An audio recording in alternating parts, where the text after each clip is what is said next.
Join me in welcoming Pankaj Vermani, who is the founder and CEO of Clovia, one of India's leading lingerie brands, and much more than that. I started EdTech in 2006. People tell me today that, Clovia was very well timed, and I always laugh. I say, if I was such good at timing, then why was I like 15 years early in EdTech?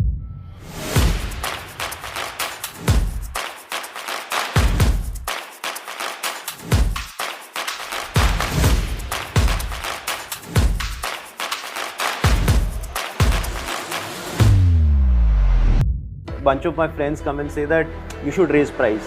Right. I said, you are the malai on the doodh, yaar. I have my other customers where this price is important. We were the first ones to actually get Bollywood star into this ecosystem. That was a 3-year-long journey, when we found this one superstar who was, bold enough to say, okay, let me try and do lingerie. And then it opened doors and everybody came in, right? I think I always keep telling founders that, you will only have... Hello. Before we get started with this episode, I quickly wanted to share that we are now a part of the Zerodha Media Network. Thank you so much for watching.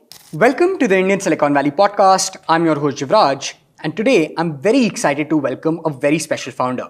Join me in welcoming Pankaj Vermani, who is the founder and CEO of Clovia, one of India's leading lingerie brands, and much more than that. Thank you so much, Pankaj, for joining me today. Thank you. It's super delightful to be here. I'm really glad to be hosting you because, when I'm hosting consumer founders, there's all the more a delight क्योंकि जो लोग देख रहे होंगे podcast, they've also used your products in some shape or form. They've seen your brand. There's a lot of look and feel, touch and feel involved to it. So I want to dive right into all of those and utilize the next 60 minutes to get your learnings. You've been building, you're a 3x founder. You've built Clovia for the last 9-10 years. You've seen a majority stake bought by Reliance as well. So you've seen this amazing journey. Before we get there, I want to understand the concept of starting up. You were early in EdTech, you were then running an incubator, you started companies before Clovia. And then you said that when you were starting Clovia, you had a very scientific method of approaching it. While your co-founder and also wife came up with the idea, you said that we will evaluate properly if this is a vitamin or a painkiller, there needs to be a strong why to start. As a young founder listening to you today, firstly, if you can share your thought process of starting Clovia, and then considering today's competitive market, how can future founders evaluate where to start a company and what is the reasoning to do that? I think that'll be very helpful, Pankaj. Fantastic. So I think it's a great question to start with. I think you're also a function of your own experiences, right? Sure. So I started EdTech in 2006, right? Yeah. So people tell me today that, Clovia was very well timed as a business. You guys got the exact timing right. And I always laugh. I say, if I was such good at timing, then why was I like 15 years early in EdTech, right? Yeah. So I think it's also a function of you thinking something is working and the macros kind of support you in the process. But going back to the fundamentals, I think I always keep telling founders that, you will only have 3 best friends in your business. There'll be physics, there'll be maths, and there'll be the customer. There's no third, there's no fourth person there, right? Because these 3 will never lie to you. Everybody else will. Right? Your mummy will lie to you the most because she will always think the Raja Beta has found the best thing in town. Yeah. Right? So I think the most critical thing is to first think and understand that, as I was speaking earlier also, that whether it's a vitamin or is it a aspirin, right? And I think that's the first most fundamental thing to start with, right? So aspirin is something where the head is bursting with pain and the person is looking for a solution. Vitamin is just good to have, right? If I take it, life will be better. Right. So it's a very complex business to sell vitamin because vitamin requires education and education is expensive. Or in investor terms, the education is very low IRR, right? Yeah. So I think the focus for you has to be that whether you're, so just I always wanted to be an aspirin business. I never wanted to be in a vitamin business. I had done so when I had started with EdTech, I thought it's going to be a aspirin, turned out to be a vitamin. And then I knew. So when Neha started with this thought, right? And it had come from her own personal experience. So her experience was that, she comes from a very, small town, Haridwar, which is BHL in Haridwar, which is a small township. And she would say that, kids after class 7th and 8th, they, the girls had it very difficult in terms of even playing competitive sports and all, right? So that was her customer insight and thesis and said that, can I do something to make an impact? Yeah. So her thought process was impact, right? And my question was again the same, again and again, right? How big is the problem? Who all want to solve it? And she would say, even if it is solving 50 lives, it's worth working on. So, so these were 2 very complementary thought processes that came together, I think, and that's what worked out well for us because I was always challenging the whole concept from a scale perspective, and she was challenging from a usability perspective. And somewhere we met midway. And I think that's where the execution happened. So for everyone, I think the need is the most important thing. And yesterday, in fact, we were having a very long discussion, with a bunch of folks about idea versus, a problem. These are two different fundamentals, right? So I think what we zeroed down on was that you have to first be focused on the problem, right? If you start with an idea, there's a risk that it may or may not be a problem. But if you start with the problem, right, then the idea that will emerge will already have covered the first step. Yeah, no, that's very insightful. I think it's so important to consider, passion goes one way, but you can't just be driven by passion. You have to apply some amount of science to the entire process. I'm interested to know, a lot of founders often say that problem needs to be close to your heart. In the case of Neha and you, while the problem was close to her heart, it was an insight that she had. For you, it was completely intellectual as a process, right? How much of that drives your motivation to be a founder when the going gets tough? What do you do then? I always laugh that our product is actually the closest to heart, right?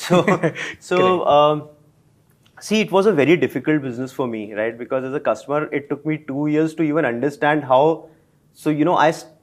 So I became attached to the problem solving literally 2 years after I actually started the business. I started with the pure concept of that this is a scalable model, right? It is a 40 size. It's very, very simple fundamentals, right? Going back to the brass tacks of why I did this business, right? It is a business of 40 sizes, right? So with the cup size and the band size, so it becomes very complex supply chain. Most of the brands, it had a very high death rate also, right? The mortality was a big issue, right? Graveyard. And it's a graveyard of brands, right? And the reason why it happened was pretty simple, right? Everybody thought that I'll make a certain bunch of products, or I'll rather source it from China. I'm going to, do some sort of a tie-up and do a lot of marketing, and I'm going to distribute it across the country and things will happen. What people didn't realize that India was a very, very different country, right? It's multiple countries. Every 100 kilometers, everything is changing, right? Your consumption is changing, your body types is changing, your weathers are changing, right? So everything is changing. Your ability to purchase is changing, right? So when internet came into existence, we said this is the biggest democracy in the world, right? There is a huge opportunity to cut through the, the distribution problem, and that's what excited me. I said there's a problem, and then there is a very structured distribution way of running this business. Can internet come in and at least give us an advantage in terms of starting up, right? So that's how I thought about it. By the time I started to talk more and more to the customers, right? And frankly, having your wife as a co-founder is a lot easier, right? Because she had done e-commerce, right, way before I had, and she was one of the leading folks at that point in time in e-commerce. And I could very easily talk to customers, and customers have opened up because there was a woman also sitting in the room, right? The more I started to talk to them, the more I started to realize that it is an impact game. What we are doing is changing lives, right? So that's when we actually came up with the idea of how the brand should be envisioned, right? Prior to that, it was for me business; it wasn't a brand. So Clovia today is, the whole. If I were to describe Clovia in one word, it is joy, right? And the whole thought process is, and our tagline is happy is my superpower, right? And our thought process is very simple, Life of a woman is not simple, right? She'll get up in the morning and throughout the day she has to prove herself one way or the other, right? And me as a male coming from a, tier 2 town, having seen that, women was always supposed to be that second lead, and, we learned, we have also, and I'm still learning our way. The biggest thing that you can do is that when she gets up in the morning, at least her, the clothes that she's wearing can give her the right confidence to fight that battle, right? And we said, let's start with that. Let's start with those 10 seconds in the morning when she's putting on her clothes that she feels comfortable and confident, and I'm going to go and crack today. So I think that's at least what started to become my driving force. And of course, it was through learnings from my peers, of all the experiences that we got and all the learnings that we took. That's very interesting. I think it shows confidence that you can start intellectually, but eventually you have to develop this strong empathy for the customer, be very product focused. Absolutely. And I think business is a lot like marriage, right? Sometimes it's like an arranged marriage, sometimes it's like a love marriage, but it's a marriage nonetheless. So for me, it was an arranged marriage where I thought, okay, the family is good, the person looks fine, let me get started. And then along the way you fall in love, right? And you say, boss, it can't be better. Super interesting, and I think you've come such a long way. I think it's almost going to be 10 years now. Next year, 9 years ho gaye hain. 500 plus crores in revenue, an exit to the name, and now growing multifold. I want to understand बहुत सारे decisions, the decisions you've taken in the business, let's say, own manufacturing, your sizes, very early on foundation was very strong. But before I go there, can you talk a bit about, just like scale of distribution, kitne log hain in the sense, you have a lot of tier 2, tier 3. So just to imagine how much business you do, that would be very interesting, and then we can go into these foundational decisions, because सारे brands जो अभी start हो रहे हैं, they are marketing companies, right? They're sourcing from someplace else, spending a lot on digital mediums and selling to the customer, which is not a bad thing, but you've done a lot of things जो 2015 में तो बहुत ही uncommon थी. Talk to us about that maybe. So I think, so numbers of course is something that, I cannot share, but let me give you a very small insight that, every 1.5 seconds you're selling a piece, right? So while we complete this interview, I would be very happy to go home and see the revenue numbers. So I think by God's grace, now the scale has got to a certain point where, and thanks to the new infra that we have, a lot of things are very interesting. From a, what was the other question you're saying? The foundational The foundation decisions. start. So from a foundation perspective, it was very simple for us, everybody we reached out, and it's such an interesting anecdote that when we started off, we would go out to people and say that we want to produce in India, and they would say you are idiots, right? You want to make 500 pieces, right? Because we did not have the money. We wanted to cater to so today also we cater to some 15 odd body types, right? We wanted to start with just 10 body types, multiple sizes, so we needed at least 150 200 SKUs. So we said we can only afford 500 pieces, and people will laugh at us. Minimum order quantity is 15,000 pieces, right? If you want to do 3 colors, then 5,000. Okay. And I said, no, I want to start with 1/10. Sometimes I would say, can you make 250? So people would continue to laugh at us, right? And everybody would say, why don't you source from China? It is the simplest, right? Source from China, rebrand yourself and sell it, right? And our fundamental was very simple, twofold. One is that there is a huge potential. We know of factories in India which are making for global guys, right? And they've been doing it for a very long time now, right? Even if you go to Sri Lanka, most of the people have similar, abilities like ourselves, and they've created this huge business out there in terms of manufacturing.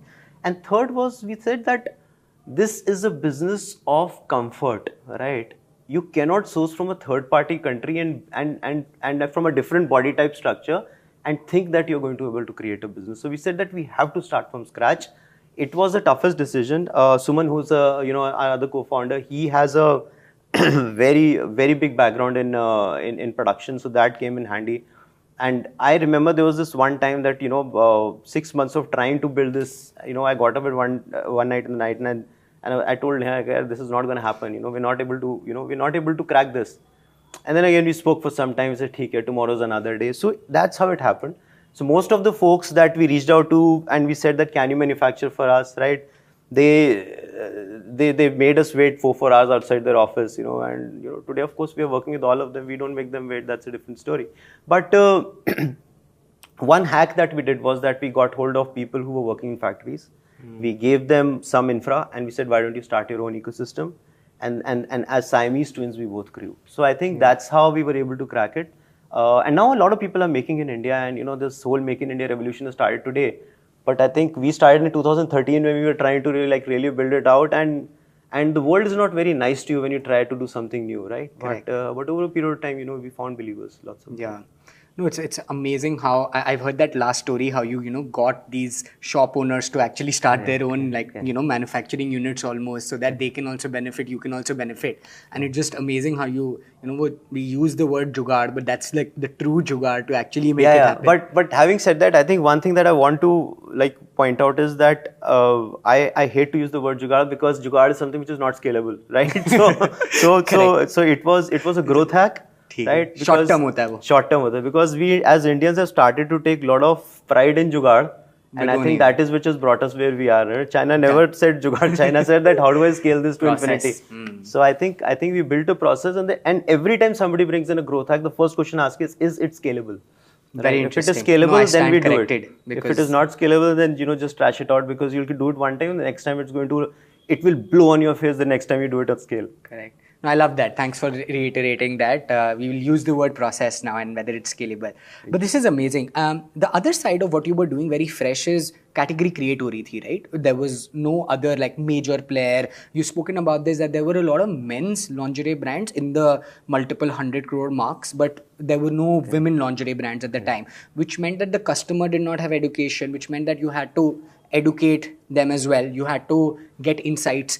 If you can talk about the customer side now, right? Correct. What was the proposition to them? Like, I understand convenience, more designs made for you, but what was the insight and then the action towards it, and then maybe some amount of early marketing, early customers? That'll be very interesting, Pankaj. So interesting things, right? So my father used to be a lingerie seller, right? So for the longest time, I used to stand out the store. So I have seen that journey, right? And until till '97, when I went to college, I think the only thing that I saw was the consumption of the purchase, not the consumption, sorry, the purchase of lingerie was happening 70% through males. So there was this uncle who would come to the shop, whisper something in my dad's ear. My dad would put like in a brown paper bag, and then there was another lipstick that he'll put in, and that's how it was taken, right?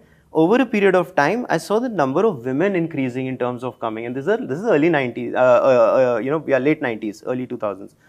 So over a period of time, my dad stopped that business, right? And then he moved to other things, and of course, then we started. So I asked him one time when we were researching that, why did you stop selling lingerie beyond a point, right? This is like around 2007-8, he said, I can't sell lingerie anymore, right? I'll start selling more toys and other things. He said, yeah, the kids come and ask for things that I just can't fathom anymore. And I thought that was our first insight. I said, amazing. So the retail infrastructure is not able to keep up with the requirement of the customer. I think that was the first insight we had. And we said, let's build on this now. This is a brilliant insight. Now we have understood that the customer is wanting more. She's a lot bolder. She's actually coming out. And slowly we understood that, in Tuzo shopping and things like those, when she's planning for a honeymoon, right? I mean, I could see people like my dad would get more and more uncomfortable. Of course, things have changed now as well. So we started to then deep dive into this. We double dipped and said, let's now try and understand what more is happening. And then we start. So during the starting time, we spoke to a lot of folks, and we realized that intent was very high, the means were low, and tier 1 towns still had the means, right? Because they were the lifestyles and shopper stops of the world you could go, right? And there was a certain price point. But for a specific price point, right, the means were still very low. And we said, so my excitement was always tier 2. I said that, I want to go to this like huge mass ecosystem. And so even today, we have a mission 50 million in office, right? So we need to reach to 5 crore women. So when we reach our office, the first like big thing there is, mission 50 million. So that's all we continue to work towards. When will we change 5 crore lives? We're 20% there, but it's still an 80% to cover. So I to answer the question in short is that we were able to find out a very big set of customers where the intent was getting higher, their disposable income was getting higher, the women had started earning themselves, and they were now going out, they were trying to buy stuff, but in the smaller towns they were not able to. Bigger towns, the places where they went, either the product was low quality and or it was very high priced, right? So we said, can we find like a place where both of them are like top notch? And today, the beauty of the brand is that I have friends in private equity whose wives are very strong Clovia customers. And then I have, a lot of tier 2 customers, who would be earning, 20,000 a month, and they're also Clovia customers, right? And that's the positioning we wanted. Right? It is agnostic to price points, high on quality and very, very high on, the customer aspiration, and extremely high on empathy.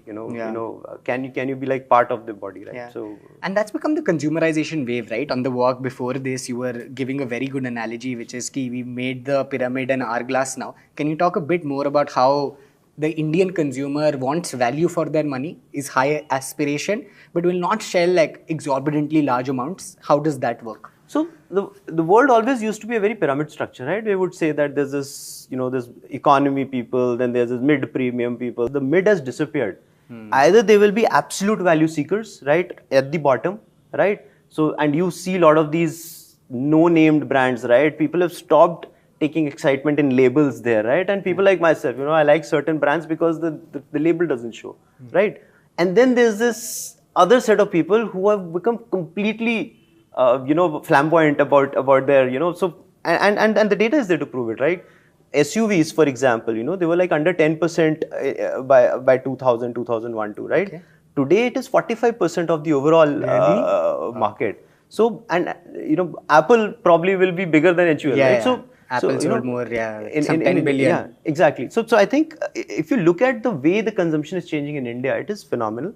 So it is kind of, moving towards both sides. Anybody who starts to take pride calling themselves, we are a path to premium, etc., it has disappeared. So even for people who are planning to think like that, please be very clear about your positioning. Are you a value proposition, or are you a show off? Don't find a space in the middle. It doesn't exist anymore. Very interesting. I think that's a very, very strong insight for any founder watching and wanting to build in the consumer space. But picking from that trail, right?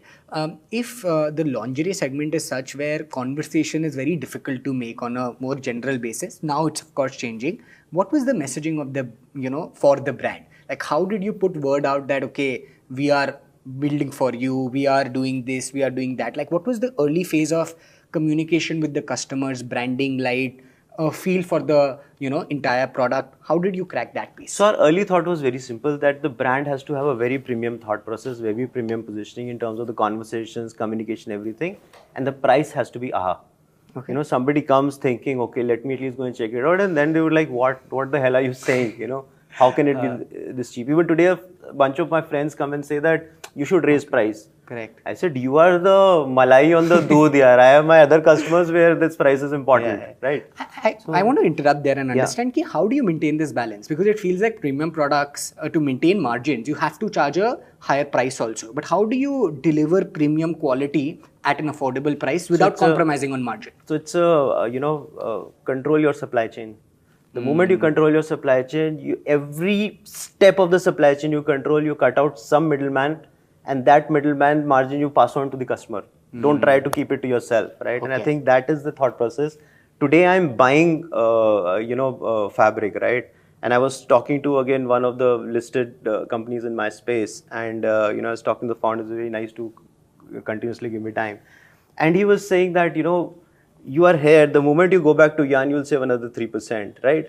So, it goes down there, and maybe then you should go back to cotton fields, so all But all I'm saying is that the more you control your supply chain, the better margin structures you have, and then it's up to then you whether can deliver, pass on value to the customer. Right, and then it's a brand positioning perspective, because that, these are my costs, and then the math your best friend has to come and play a role. Correct. And tell you what needs to be done. Got it. Yeah. Now we can, I think, continue on the branding piece. Yeah, I think from a brand positioning perspective, it was very simple. We said that, so I wasn't able to find analogies, and then I started to tell my team that, I want to be the Swatch of lingerie, right? Where it's a great brand to wear and flaunt and say, I'm wearing a Swatch. At the same time, everybody knows it's not very expensive, right? So that was the thought that I had in mind, right? Instead, let's start thinking like that, right? And, so you should be cool enough for people to flaunt, right? And the product and the positioning should be such that price doesn't become a factor at all, right? So the price was always the aha. Of course, now, over a period of time, brand communications, etc., continue to push, prices as well. But those are very offer-driven conversations. Whenever we're doing a brand-driven conversation, right, we were the first ones to actually get, a Bollywood star into this ecosystem. That was a 3-year-long journey. When we found this one superstar who was, bold enough to say, okay, let me try and do lingerie, and then it opened doors and everybody came in, right? Correct. So I think Shraddha Kapoor, for example, has that absolute, she should be given that, credit that she opened the doors for this category to be open for women, right? Otherwise, before that, everybody was questioning, right? Correct. So, so I think we were able to put that imagery, we were able to put that right faces, but at the same time, the price was not something that we said we'll jack up. We always wanted to keep that. And the whole concept was that we want to deliver happiness in people's life, and that is our only mission. We try to do that in our office also, the way our office is created, the way we internally manage, of course. What are some examples for that?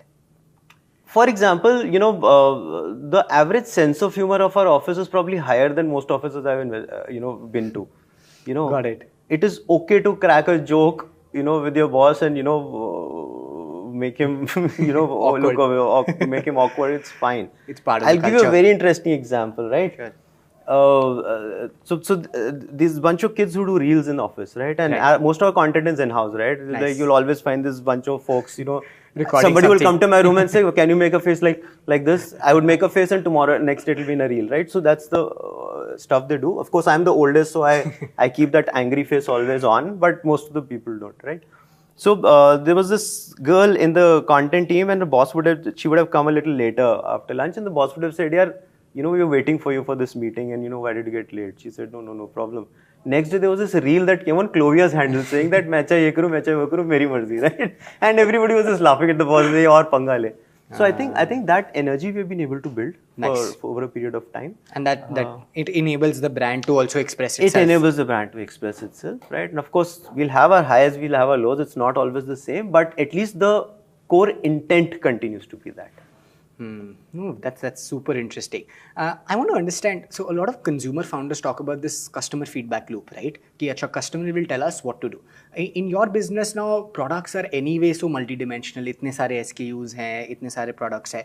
If you had to tell us, like, what was customer feedback driving some amount of new product development in your business? Like, what was it? These, maybe different SKUs that you did, different colors that you did, different design types that you did that were very customer first. Any anecdotes that come to mind, anything specific? So the way to think about our category, because we are very heavy on fashion also, right? Right. So it's a core category. Correct. Right, where we You've introduced expanded fashion, now, right? So there's loungewear, etc. Yeah, I'm saying, but from within bras also, right? So we do a lot of bralettes, fashion bralettes, like things like those, right? Within it's very design also, first, you're saying. Within very bras design also. First and thought process, right? So we'll do prints which are a little different. Now, which print will work, which will not work, right? Correct. It's the core style continues, but there will be a lot of layers of different prints. Now, is yellow working? Is black stripes on yellow working better versus the green working? Yeah. You don't know. And which part of the country is it working? Maybe it's not working because you're not able to all of a sudden see that West Med's not working at all, but North Med's killing it. So I think this business is it's not an art business, it's a science business, right? And I think the only single lecture of my college time that has worked for me is this probability, stochastic analysis, and statistics, right? It is phenomenal, the kind of data that we guys are able to generate. So our thought process is very simple. Seeding the product is the art. Scaling the product is the science, right? So we will not stop you from testing because we have the infra to build only 500 pieces. Now, why don't you take the risk? Okay. It's a 1-2 lakh rupee expense. Take that expense, right? Even if you take like 100 such risks in, over a quarter, it's still not 30 lakh rupees a month, right? So you take those risks that you want. But whether it will scale or not, right, we will tell you. We will also not tell you. The technology will tell you. And there also, whether it is scalable with a certain caveat, also something which technology will tell you. For example, I'll give you an example. So certain bra is coming, it is selling very well, and it's selling very well in certain regions. We started focusing on those regions. We're saying, okay, this is a north heavy, big size product which is working as, at certain place. But we start seeing that for certain sizes, the returns are high. For example, right? So we'll say, this is great. Let's continue to do this. But, since for 44 plus sizes, it's problem.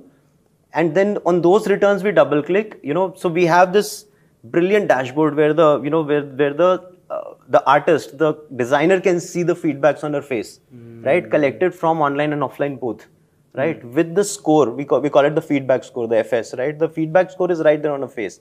So she'll all of a sudden start realizing, oh, the strap is thin to not hold, let's say, a big size. So maybe the strap needs to be thickened a bit. So we're saying that with the science will start helping the art to kind of become a better artist. So I think that's how we do it. And one should not kill the other. Too much science kills the art, and too much art will never let science take over. And science is the only way to scale. Art is the only way to discover. Very interesting. That's lovely. I think a lot of strong insights there. And I think what I'm taking away is when you have such strong control over your supply, and you can manufacture by yourself, it means you can experiment a lot and you can everything starts from that fundamental. Absolutely. If you don't have that that flexibility, then you're just somebody's stooge. Somebody will tell you this is the product which is available, otherwise go to the next shop. So then there is nothing in your control. You spoke about balance, right, between qualitative customer feedback, what she wants, versus between data. What do you choose? As I said, one You'll have cannot to maintain a survive balance. without the other, So, as I keep saying, like it's a weird analogy, and this goes from all. So, I think the creation is the same everywhere. The laws of physics, the laws of biology, everywhere is the same. The nature operates in a very, very singular fashion, right? In its laws. For example, this also goes for co-founders. This also goes for big, good businesses. This also goes for childbirth. There's the sperm and there's the egg, right? The egg is the stable one. The egg is the one that is always there, nurtures, grows. The sperm goes all over the place, right? And it is a combination of the two that will end up creating a child. So the vision has to be there, but the execution has to be very stable and operating, right? So the art has to be there, but the science has to hold. I think this analogy, if you try and put it together, you will also start to analyze, are you the vision of the company or are the execution of the company? If you are the vision and a bad executor, please stay away from execution and keep driving the vision. If you're an operator and you don't understand how the next year would look like, or you can't envision what company will look like in 5 years, then please try and listen to the guy who understands. I think that's the balance that creates great organizations. Singularly, you cannot create an organization on vision alone. It will just be a chaotic place which will die eventually with a lot of investor money, burnt. And if you're just operators, then you'll be a great, lifestyle business, but you'll never be a large scale. You'll never be a large scale visionary business. Yeah, that's lovely. I think like balance, a lot of people talk about, but the way you've put it into context is very, very helpful. So I love that. I want to understand the technical side of building such a business also, because everybody says in apparel, especially online apparel, there's a lot of returns, which means, you have to face that problem of the business. You have to burn a lot, especially in a category that you are trying to set up. If you had to just like quickly share that side of the business, right? Like how do you manage inventory? How do you manage NPD? We spoke in parts about these, but if let's say somebody is looking to start a apparel business today, right? In most industries, not specific to maybe let's say lingerie, how do they think about these sort of things? I think the critical thing would be short batches, fast replenishments. Okay. Right, those are two fundamentals. And third is build a feedback layer in the middle, right? Okay. For example, till the time we touched the first sizable benchmark, we did not even have a planning team in place. It was just so we have something called the Monk, right, which is basically the sensei with the sixth sense. It's the automated engine which tells you what you should replenish. So it will take feedback scores from the customer.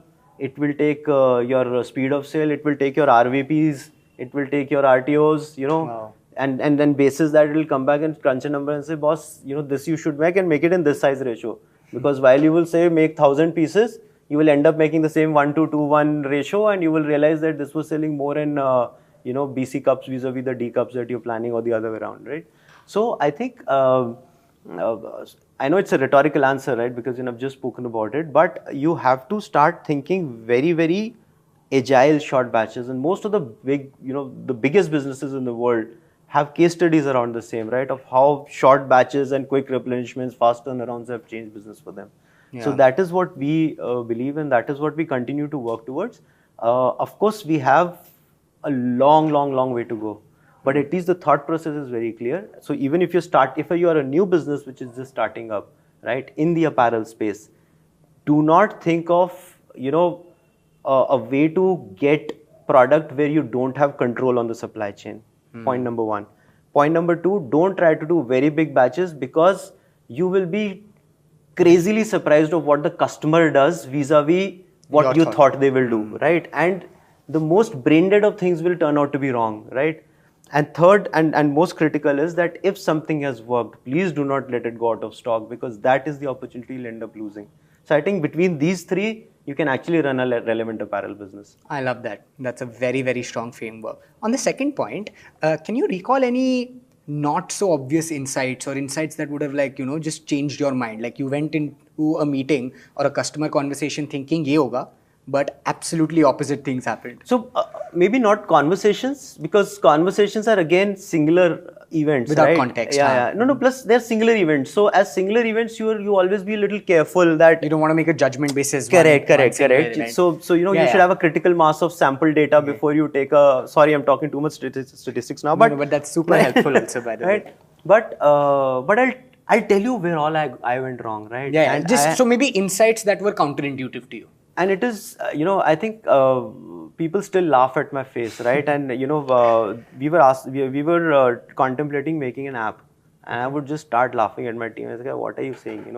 Lingerie product, right? People would buy once in 3 months, right? Are you saying that now there is an app also that you would want to make, and it's a lot of energy that will go into that, team will be set up and stuff. And so I think I continue to push it ahead for good year or so. Eventually, I succumbed and said, okay, let's do it. Today, 65% of the business is app. And the entire team continues to laugh at me and say, boss, you're trying to be the visionary here, right? So where is your vision now? So I think those are the places where you start getting, and where we've been wrong on a lot of... 65% of your business is app. And like, what's the repeat in something like that? Just broad numbers for repeat? So I'll tell you so a similar number for us is coming from repeat revenue every month, right? So if it's a not a customer cohort. buys once, you acquire them once. I'm just saying that if basically in a month I'm making 100 rupees, 65 rupees are coming from people who have already purchased from us in the past. That's amazing. Either it's amazing or maybe I'm not acquiring more enough customers. So there's always money on the table. Yeah. But the reality is that it's a crazy cohort for us in terms of understanding. Right? That's crazy brand loyalty. It's so yeah. I think it's also a function of adding more SKUs, right? Because variety, right? Because certain categories people will only buy as much, right? And then even if they are loyal, they by the constraint of their consumption, they will have to wait. Is that the reason also why you're now, let's say, gone into other categories as well, like beyond lingerie? No, so this was a very logical progression. If you look at most of the look at Victoria's Secret, so we were again the first guys who actually brought the CEO of Victoria's Secrets on our advisory board, right? So she was like a 20 years president CEO. So she was very kind. Sharon Turney is name. She was very kind to be with us for a year. Of course, at some point we'll bring her back.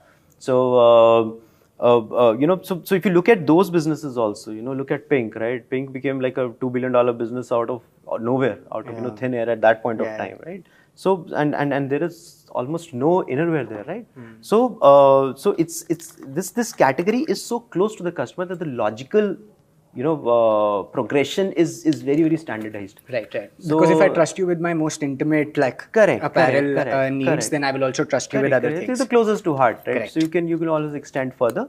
And lounge, athleisure, etc. anyways considered to be an extension of this category. So these were logical extensions, right? If you are if you're selling Atta in your shop, then you will get Maida also. Right? It's as basic Makes as sense. that. Yeah. Coming back to the insights part, I didn't want to cut you, but So again, very, very interesting insights we keep getting on products. For example, places where we went right? We started seeing movie trends, right? There's a movie that will come and there's a certain cage bra somebody's making. So we'll make it in the next month, and all of a sudden it'll start selling, right? So a lot of those insights have worked, but sometimes the most fundamental things that we feel are going to work. We made this one bra we had made, which we felt is going to do very well, right? It was a denim look and feel, and it was a phenomenal. And we said that, boss, this is a sure hit, right? Everybody in office was gung-ho, right? It just didn't sell, right? It just didn't sell, right? And in one set of folk, in certain channel, and we put it in the other channel, it sold. Now I don't know. It's the exact same customer on both channels. Yeah. But sometimes it's a discovery problem also. Sometimes it's So I think there are a lot of factors that start to play a role. So you cannot judge yourself without putting yourself out there. I think that's what we start to keep trying, keep experimenting. So even if I'm taking a decision today, I keep telling people, boss, it might go wrong, but at the same time, let's start small and then scale. That's the best way to minimize the risks. That's super interesting. One thing I'm still perhaps unclear, and this will be very basic, but if you had to define a customer journey, that this is what the customer is looking for. You've mentioned high aspiration, value for money, good price point. But beyond that, what are they looking for? Is design, comfort, fabric? If you have to just lay down factors, right, that this is why they will choose Clovia, what are those? Very simply stated. When somebody says that, people choose me for comfort, I think it's like, I'm alive because I'm breathing. I think comfort is a given. Table stakes. In our, exactly, it's the brass tacks. In a lingerie brand, if you don't give comfort, then please don't be in the business, right? So that's why comfort I don't put out there as even a factor, right? It's if you're a bra, you have to be comfortable, right? Okay. I think what we have done well is that options to people for different stages of life, right? So we said rather than making products, we'll start making solutions, and that's how we started thinking. So every product, right, which Neha, Sam and team would do, every product that they'll think about is the first thought is that what is it that they're solving, right? And we come from there, right? So if you're solving it, for example, they did this maternity nightwear, right? A maternity nightwear which this was a regular nightwear. Regular nightwear, they said the insight that they got was that women who stay in joint families, right? In joint families, if you want to go braless in the night, right, then you're wearing a nightie, then it is a discomfort. So a lot of women used to wear a chunni. If you would see in a tier 2 town, right, where the father-in-law is also there. They created a nightie which had a frill here. So it was an auto chunni, right? So I'm saying those are the kind of things that we do. We do solutionings where we go right to the depth, right? We try and understand, what are the challenges during periods, what are the challenges post periods, and those are the kind of things that we come out with insights, and that's what we try to translate into a product, right? No pajama set they'll do will be without a pocket, because it's business 70% women in our office, right? Yeah. Everybody will go bonkers and say, boss, how can you make a pajama without where will I keep my cell phone? So very, very small insight. So people come to us because we are them. We are no different, So every girl in that office is Clovia. Every girl behaves like Clovia, every girl thinks like Clovia. Yeah. And if she's satisfied, then the customer will be satisfied. I think that is what they come. They come for solutions. And a lot of these solutions you cannot even market. Yeah. I can't market pocket bhi hai mere pajame mein, right? But it's a serendipity because you wore it from somebody else. Correct. Then you wore it from Clovia and you said, boss, this one always has something which I always need. Right? So those are the kind of things that we end up doing. And I would have 1,000 examples that will take away hours. But I'm just giving you a couple of examples. No, but this is very fascinating, and true solutions, like you would outside in thinking is this is a apparel company, right? So you would probably play on design, fabric, whatnot. But solutions as a product company is the first interesting thing I'm hearing perhaps in a while. So that's pretty interesting. I want to understand lastly, right, the retail side of the business. Like I think the flavor of the season is that everybody's talking about you can capture early market share online, but eventually to build a large scale consumer company, you have to do retail. And you're, I think, 100 plus outlets, if I'm not wrong, maybe more. If you can just talk about what does retail mean? Because that's a very different muscle, right? Like for founders who are building digital first businesses, how do you set up EBOs, shops? How do you start selling? You've been very respectful in calling it digital first, right? I have had big fights. So this is the journey, right?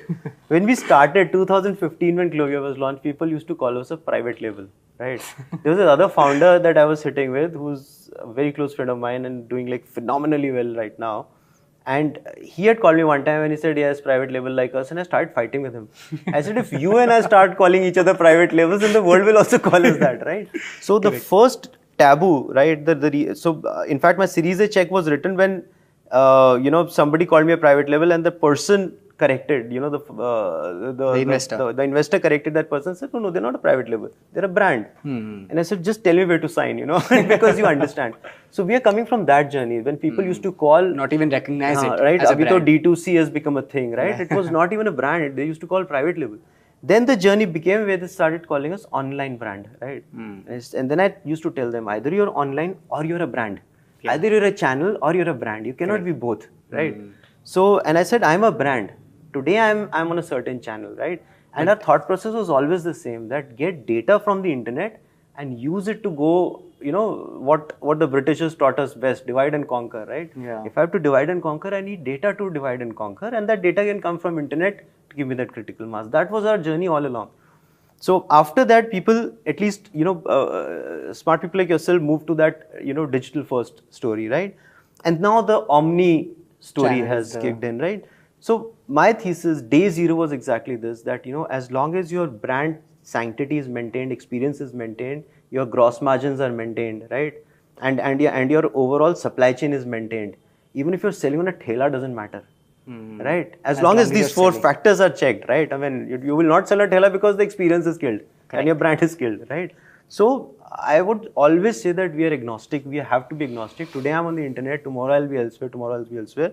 Today we are on every channel out there, right? And we will go where the customer is. Exactly. You would go where the customer goes and you would try and be where the customer is. And then it is pure democracy. May the best product win. It's as simple a story as that.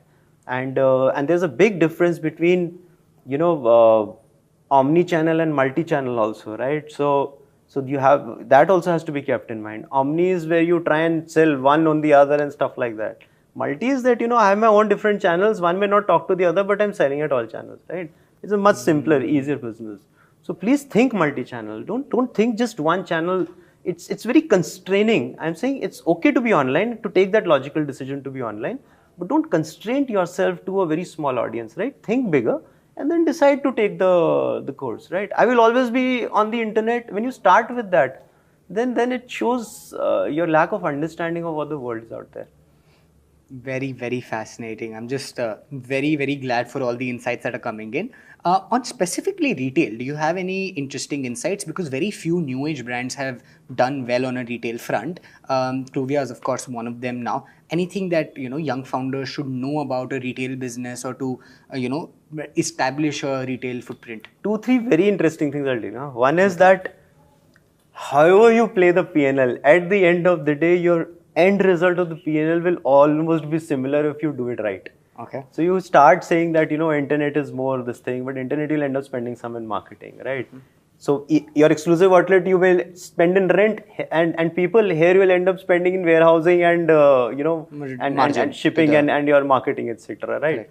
If you go to a marketplace, you'll end up spending money in the margins that you give them. So everywhere, or if you go to the standard distribution channel, it is the distributor and the retailer you give. So you will always have some or the other math playing out. Correct. But as long as your end EBITDA is in the zone that you want it to be, right, the healthy zone, I think you should be absolutely fine. So one fundamental is very simple. It's not like one is more profitable than the other. If you play it right, all of them are very profitable, right? It's not like all of them are loss-making. It's all of them are very profitable, right? And that is something which we have seen firsthand, right? That is one. Other is if you're starting an exclusive outlet, then be aware of what your channel is, right? If you have 30 SKUs, you cannot start an outlet, right? The math will not add up for you, right? Customer ko bhi 4 cheez dekhna hai, right? Unless, again, I'm talking about a very apparel-centric thing. Yeah. Maybe you're a very specific different context BPC will differ. context will have very different. No, BPC will have a very different context. But there also, I think the logic will hold. You'll probably a kiosk will make more sense vis-a-vis an EBO. But you need a wider assortment, basically. Correct. You need a wider assortment on the EBO for your basket to be sizable, right? If you're a luxury handbag and there's a 20 handbags, then math will add up is very different, right? But I'm saying open an EBO only if the math is adding up in terms of your average order values. Correct. Let's put it like that, right? Can that back map into one product, being sold in a day and your math is done? Then so be it, right? So this is critical.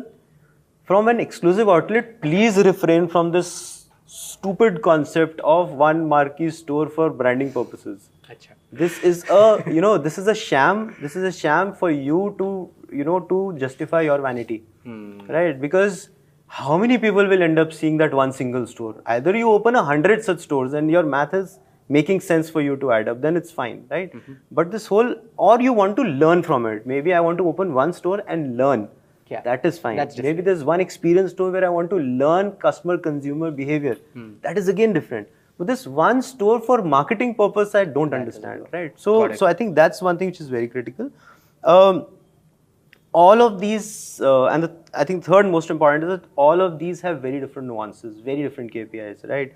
Your KPI on distribution will be cash collection, which is one of the most critical KPIs, which in your own D2C is not even a discussion point, right? Because it is coming, either it's COD or your, or your payment gateway. So there is no confusion. So all of them will have very different KPIs, will require very different skill sets. So get people who understand, right? And don't try and get very heavyweights very early on also. That's the other thing which is very important, right? Because if you get somebody who was, you're a 40 crore brand all put together, and you're saying that I got this guy who was the APAC head of Unilever, and they say, like, what are you saying? What will he do? That and what doesn't will benefit you do, anyone. Right? So I'm just, of course, you understand what I'm saying, right? Yeah. Get the people who can roll up this news, be on the ground, right? Correct. Who can teach you also as much as, they know. So a lot of those things will also play a role. Very interesting. I think very granular insights, and I think the constant theme is those three laws are always standing out: physics, maths, and customer. Sir, absolutely. I think there's a trail for each that you mention at all points in time. So very very fascinating. Can you give us a broad split, just trying to understand the business, like retail kitna hai, marketplaces kitna hai, your channel? So online? numbers I can't give, but we used to be very small on offline. Today offline, hopefully it should be a majority very soon, right? Like, Got it. Like very soon. Got it. And you also have a marketplaces side. Yeah, we sell through marketplace. So we want to sell everywhere. Wherever customer is, we want to be there. No confusion. Got it. Yeah, and we are very big on marketplaces. We are, the leading brands. Got it. No, very interesting. I think this has been a very, very eye-opening conversation. I think on the last part, one thing that I'm hearing is, and since you were a senior founder, I'm guessing a lot of the things that you did early on were already thought through. What I'm trying to understand is, in hindsight, some of these things are very well process-oriented, systematic. But through the journey, when you were building it, was the foresight very clear? Like, did you have this much clarity on year one, in year two, in year three as well, or did you establish it as you went forward? So I started the conversation with the statement that you're an outcome of your own experiences, correct, right? So I think the beauty of being an entrepreneur, and we all know that, is that if you have visibility of next 3 months, you're God. So all the learnings, experiences aside, I think you always. So we were a business which was very difficult, where money raising was very difficult, always, right? Because this category was very tough. Nobody believed in the category, right? The longest term, everybody. So when I was 50 crores, people questioned, when will we reach 100? When I reached 100, I said, 200 कैसे होगा? 200 पहुंचे तो ये कैसे होगा? वहाँ पहुंचे कैसे होगा? So वो तो journey चलता ही रहेगा, मतलब, I think till the time we continue, it will happen. So we were always very, very, careful in terms of how the next 3 months will look like, right? So I was counting near-death experiences. I could count 7 in our journey of 10 years. Yeah. Can you talk us through some of them? No, so COVID was the simplest. Yeah, COVID was a big one. COVID was the most brain dead. So, the amount of money I had in bank was 50% of the monthly salary of people. The business was anyways shut for good, right? For a very, in a long amount of time. How many stores did you have before COVID? It was less, 20 odd, but so we used to have our warehouse which we were shifting. So the night Janta curfew was placed. All our product was in trucks. And that inventory was all stuck in trucks, right? So and then we rushed it to one place, and the new warehouse, and it was dumped there. So it was just this heap of product where you can't handpick anything. It's a heap of product which was dumped, and people just left. So we were unusable inventory, which was anyways not be sellable anywhere with no cash in the bank. So, and I remember it was my birthday, and I was this 25th March was my birthday, 21st to 22nd March was this whole thing happened, and I was thinking maybe this is it, right? So, and how do you get out of it? Yeah, because we have some crazy folks in our office, man. I don't know who these guys are. I mean, what they do, what they smoke, I don't know. So I remember the team coming back to us, right? And I could, when you post this, I'll tag them all on LinkedIn, right? So that because name taking is difficult. So everybody just came back to me and said that, hey, this is the plan where we're not taking salary for this amount of time. So you guys recover voluntarily. Oh, wow. Everybody. So just came back, and it's crazy. You can't even talk about it like that. It was phenomenal. And then of course we have our own co-founding team, right? So Abhay, Soumya, Neha, Suman. So they got together, and we started selling these PPE kits.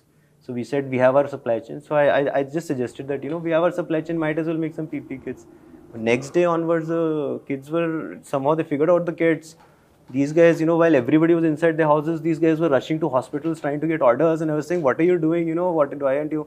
So there are cases when Neeraj and Abhijit in our team, right? I mean, they're on the production side, right? And they basically were not able to cross the borders, right? So they requested their wives to sit with them so that they can say that the family hai, to sir, please jane do. So things like those are the hacks. One guy's parking area had become our loading bay for the longest period of time. So I don't know what happened. It was a haze, right? But before we knew it, we were able to collect enough capital to kind of restart the business, and then we continued. So I think it's also a function of collective energy. I think individuals can always become heroes, but then nobody's. And thank you so much for sharing that. I think we always hear the glorified stories, but it gets tough, and then people come together, and that's how you persevere. We can't just look at the headline of the exit and be like, "Nee, it's all a hunky-dory, great journey." But these are the moments that help us empathize with entrepreneurs like yourselves and the teams so much better. So really appreciate you sharing. Let's maybe get to the happy thing, right? Like the thing that gets celebrated, the exit by Reliance, large amounts, multiple hundreds of crores. I want to understand fundamentally, like when you're joining one of the largest conglomerates in the country, right? Like what do you learn from them? So if I had to ask you, like, what do you learn from Reliance? What would that be? It's the power of scale. I think the power of scale and the vision of capturing a market. So I think that's the and that's a very big learning. It's a learning you can't get every day. I think the scale is the most critical thing, right? So where your thought ends, and then all of a sudden your thought gets expanded again. That hey, there is more that can be done. So I think those are the most key things that we have to continue working towards. Yeah. So we are all dedicated to a cause which we'll continue pushing. Yeah. And granularly, how does it show up? Is it in their DNA? Is it in their leaders? Is it in the interactions? Like, where does it show up? Like, how do you? Because I'm guessing it's very difficult to quantify. Yeah. It's very difficult to quantify. So, it's in the little things. It's in the engine. So it's the engine, right? So so how do you quantify human DNA? You can't. It's your being. Got it. No, fair enough. Because it seems very fascinating because that kind of structure and then a new age company. But I'm sure it's going to be like super helpful for what you want to do in the future.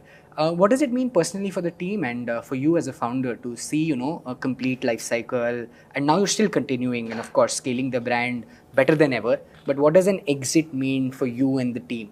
See, it's always gratification. I think that's very important. So a logical gratification is very important for everyone, right? Be it the management team or be it the employee set as well, who was part of the journey. So I think that gives us a lot of confidence. For us, frankly, we wanted to mission 50 million. So we still committed to that. We believe that this path that we have taken will help us reach that very fast. And so we'll continue pushing that. So for me, frankly, from a work perspective, not even a single blip of a day has happened. I haven't taken a vacation per se, off time, nothing like that. So it's a very clear path, and till the time that path is achieved, you got to continue pushing, right? So yeah, that's the way we think about it. Aage to, as I said, yeah, 3 mahine ka nahi pata hota, you don't know, right? So you can only plan. Yeah. I sit and talk to God, and He just laughs at my plans. So yeah. No, but that's lovely. I think this has been such an amazing conversation, Pankaj. Thank you so much. I just have a quick 5-7 minute segment that, it's a set of similar questions that I ask at the end of each podcast to all founders. One of the things I ask there is, if I had to ask a group of Pankaj's friends to describe you, what would they say? Irritatingly funny. I have to joke. I would not have guessed that. I have to joke all the time, right? So sometimes it becomes compulsive. It gets on the head. So I'm meeting one of them tonight for his birthday. So yeah. That's a good one. That always brings out interesting things. One thing I often ask is, if you had to highlight one strength, like that you're like, which is your superpower, and perhaps one thing that you fear, not like in a negative way, but like not a weakness also, but just like a fear. So I persevere, right? I mean, my brain goes numb, and then I can just do. So if, for example, my Excel sheet copy paste is not working, I can write 100 cells without even blinking. So if I have to do something, then I just persevere. I shut my mind and say I have to do this. It is mundane, it is boring, but it is my job and I have to do the best I can.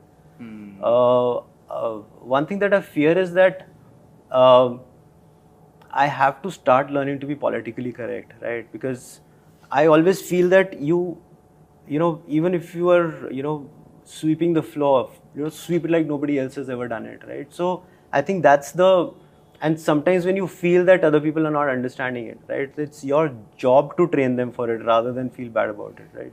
So that is one thing, that's one journey that I continue to go through for 20 years and it's still going on. Yeah. So you fear to be politically correct, meaning you are mostly yourself and you want to be, ki nahi hona chahiye? No, I want to be a little bit more, so the young generation is very different. Yeah. So I have to learn with the times of communicating the right message to them. To them, right? Yeah. So evolve with the time, to, to train them to be as, as crazy as they can be in terms of bringing on the best in themselves. Yeah. So that's a learning. That's lovely.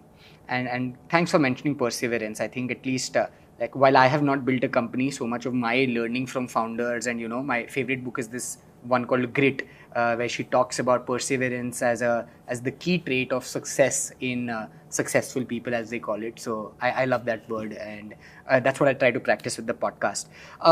My third last question is actually, I love when founders actually share consumer stories. So if you can highlight one or two of your favorite consumer stories, right? Like when somebody was either very happy or when somebody was really surprised, but there was this delight moment. So can I give you a funny story? Yes, please. So let me give you a funny story, right?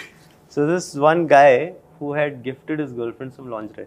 Okay. Right. And apparently the mother of the girlfriend didn't know him, and she caught it. And it was escalated, right? So he reached out to our customer care center saying that I have gotten caught, right? So can you guys issue a letter saying that it wasn't me, right? It's that we have shipped it to a wrong place. So it was sent by him to somebody else, but it has reached the wrong place, right?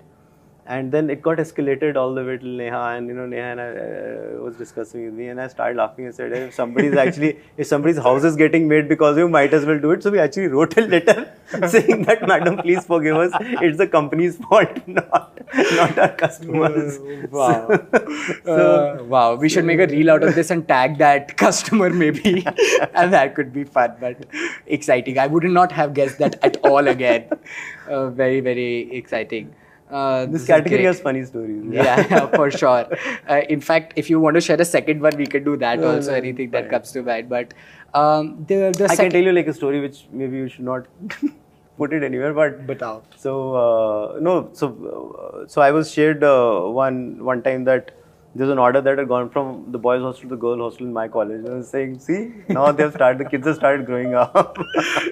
Nice. No, very exciting. I can imagine the interesting, diverse things that you get to experience. Correct. Very exciting. For the second last question, Pankaj, one of the things that you mentioned in a previous talk, and I feel does not get spoken of enough, is this: founders have this magical habit of asking for help. And you've spoken about the importance of having a network, seeking out for help, having a support system around you.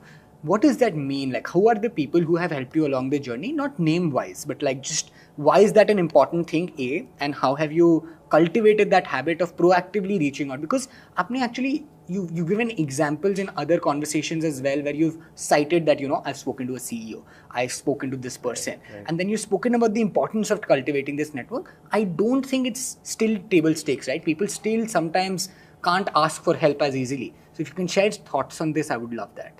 So it's sometimes you'll sit waiting to take decisions, right? And all it needs is like one phone call, the right phone call at the right time to the right guy to guide you in the right way, right? Yeah.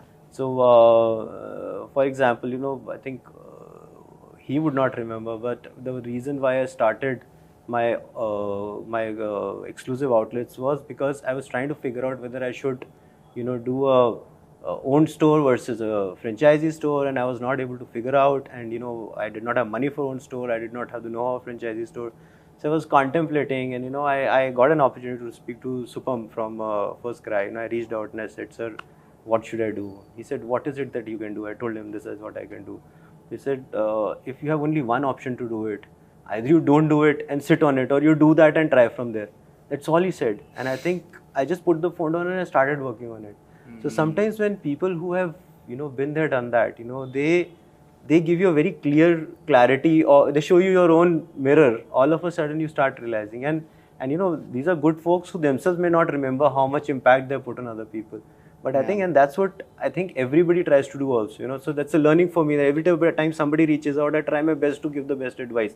Because these advices are where, I got where I got, right? So, yeah, I think... That's lovely to mention. I think that last part especially is something that everybody should understand, and thank you so much for sharing. For the last question, I think what I was curious to understand is you also have a, theater side to you. You're very close to your IIT Delhi folks as well.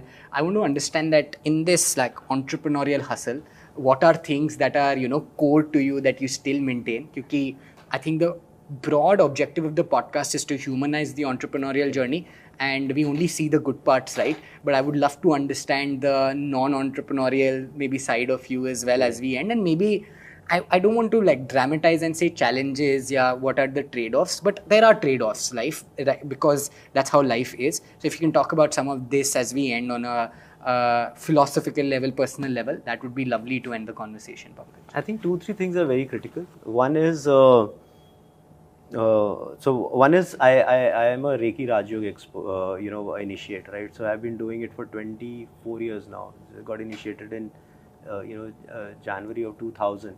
So this 24-year journey has probably kept me sane through all the highs and lows of life, right? Because 3 businesses, I don't think I would have taken a month's break ever in my life, right? So, but it keeps you sane, it keeps you happy all the time. So you should have some sort of a meditative spiritual practice, because it's all about energies, right? And E is equal to MC square is an absolute, so it's all science, right? It's proven Physics. science, right? Yeah. Right, physics.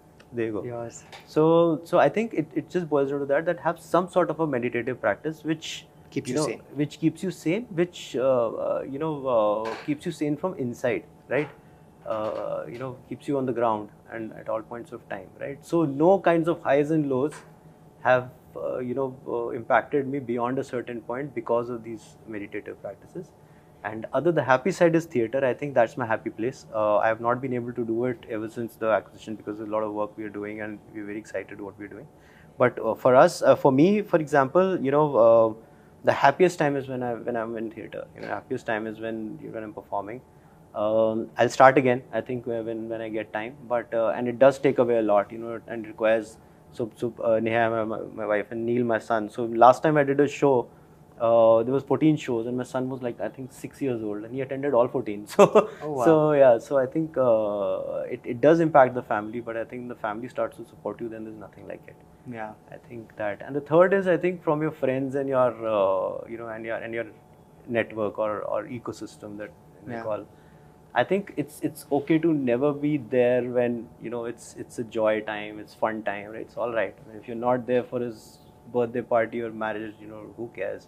Right? There'll be many others. But if somebody needs help and you're not there, I think that's when you've screwed it all up. Then all your whatever you've become, you're not worth it. Yeah. I think so. That's the fundamental thumb rule I personally follow in my life. I think if it's okay to be not there when people are celebrating, but when somebody needs a shoulder, then you have to be there. I think that's my single biggest mantra in life. That's lovely. That's such an awesome thing. I wanted to end here, but very quickly this came to mind, right? What is it like building a company with your, life partner as well as who's a co-founder? Like, what is that dynamic like, and how does that work in your life?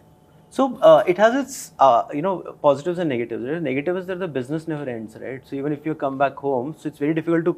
Even if you say that 9 o'clock, if you're home, you cut off. It doesn't happen, right? Because one phone call will come, and she would say, what happened? And then you are crawling back into, that study work and mode. Saying, hey, what happened? Share with me also, So it's very difficult to do that. The positive side is that, it's your other half. So it's, you don't have to question, right? I mean, if I have read something and she'll sign, if she's read something, I'll sign. So all of a sudden your work is down by 50%. Because 90% of the time, a founder is looking over his shoulder of, what can go wrong, right? Correct. So that goes down to 45%, right? So somebody else is looking over you. Yeah. So that the saying that, a co-founder relationship is like a marriage is very literal in this case. Yeah, absolutely. So I think that's amazing. But thank you so much, Pankaj. I think this has been such a well-rounded conversation. I've learned personally so much about business building from you, and so candid. I didn't feel like this was a podcast to begin with. I mean, it felt such a general. I ended up saying a lot, which I'm not even sure I should. So. This has been great. Thank you so much for your time, and it's been such a pleasure hosting you. Thank you so much. Thank you, man. Cheers. Cheers. Hello. If you made it this far, you've probably watched the entire episode, and if you've done that, I'm really grateful. I and my team try to put in a lot of effort to ensure that we can bring the best quality content to you. So if you liked the episode, if you watched it thus far, my request to you is to share it with people, to subscribe to the channel, and to ensure that we can keep growing. We are everything and anything only because of you, our listeners. Thank you so much for tuning in. We'll keep bringing to you amazing content. Cheers.